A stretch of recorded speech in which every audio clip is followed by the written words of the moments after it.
Think you could be of some help to us on the Kira investigation.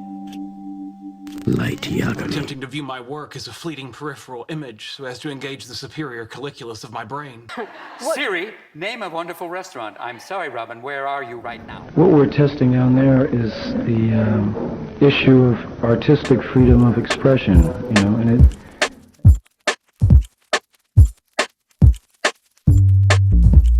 What's up, guys? So this is going to be the first video in a short series I'm going to make about my personal experiences with autism and how after, going through several counselors and therapists throughout the years, I was finally able to get a confirmation of this diagnosis after almost a year of going to my current counselor, which shows how complex autism can be, especially if it's not detected whenever you're a child. So I just wanted to, break down my diagnosis. I don't want it to seem like I'm just picking and choosing diagnosis.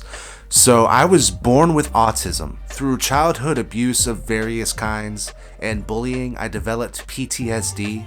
Then in high school, I started to display symptoms of bipolar disorder. Then as a young adult, around the age of 23, I developed borderline personality disorder. About a year and a half ago, I developed full-blown panic disorder due to all of these issues being unresolved.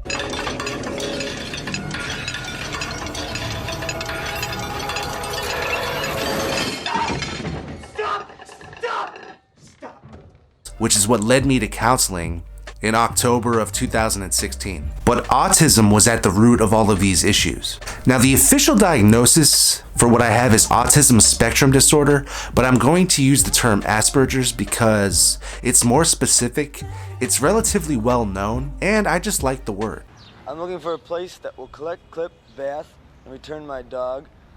I want a dog that's going to collect and clean my bath, return my cigarette. I'm looking for somebody to sell my dog, collect my clip, buy my animal, and straighten out my bird. And to clarify, I know in one of my older videos I said I have ADHD. My old counselor that I went to before this one thought I had ADHD, but I only have ADHD traits because ADHD, inattentive type, is very similar to Asperger's, or appears very similar. So they are often misdiagnosed. Now, the way that my counselor actually determined that I have Asperger's syndrome is the fact that when it comes to socializing, I have a lot of blind spots. I can't believe you loaned me a car without telling me it had a blind spot.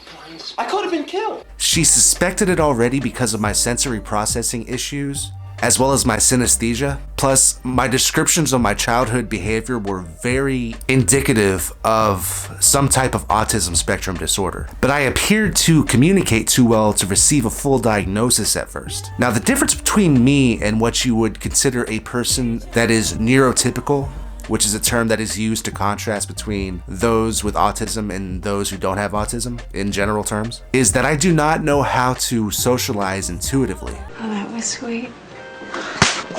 I've developed a bunch of techniques over the years that enable me to communicate effectively and to be functional in most situations, but it also still involves a lot of guesswork, especially in new situations. And in new situations, I have a tendency to panic, which is also part of my anxiety. This is also the issue that kept me from getting diagnosed, because this is very common with people that are on the higher functioning side of autism. We get so good at hiding our problems that we're able to hide them from counselors because we're so used to trying to convince people that we're completely normal.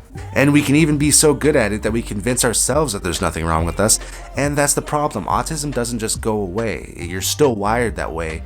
You've just developed techniques for dealing with it, and those aren't always positive. Now, this was something that my counselor asked me. How was I able to come up with all these techniques and, mechanisms without getting counseling or without getting effective counseling? And the answer is simple. I didn't have a choice. I was living in a chaotic environment and I was going down a bad path. So it was either I learned to deal with it or... So just do it! It's sink or swim. I went to University of South Florida initially whenever I was 18, right after high school, and I completely floundered. I couldn't handle it. It was a completely new environment. I had no skills to deal with any of that. I couldn't manage a schedule or anything. It was assumed it was just because I was immature, but there was a reason for that, and that reason was Asperger's syndrome. So after that, I joined the Navy, and it was very difficult at first. I had a incredibly difficult time making it just through basic training.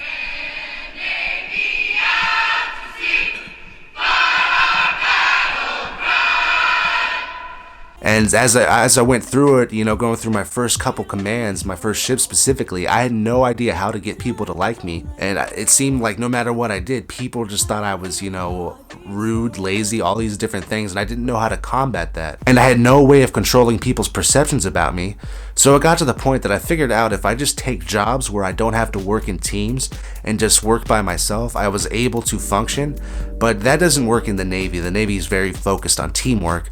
But I'm going to talk more about that in a video further down in this series. But I just wanted to touch on that. And so with this video, I just intended for this to be a little introduction to what I'm going to be doing. So if you're not subscribed already, please subscribe because I'm going to continue with this series. That's all I want to say with this video. So as always, if you like my video, subscribe. If you like my music, buy it. And if you hate me, tell everybody. Out. Pizza boy pizza. Pizza for pizza.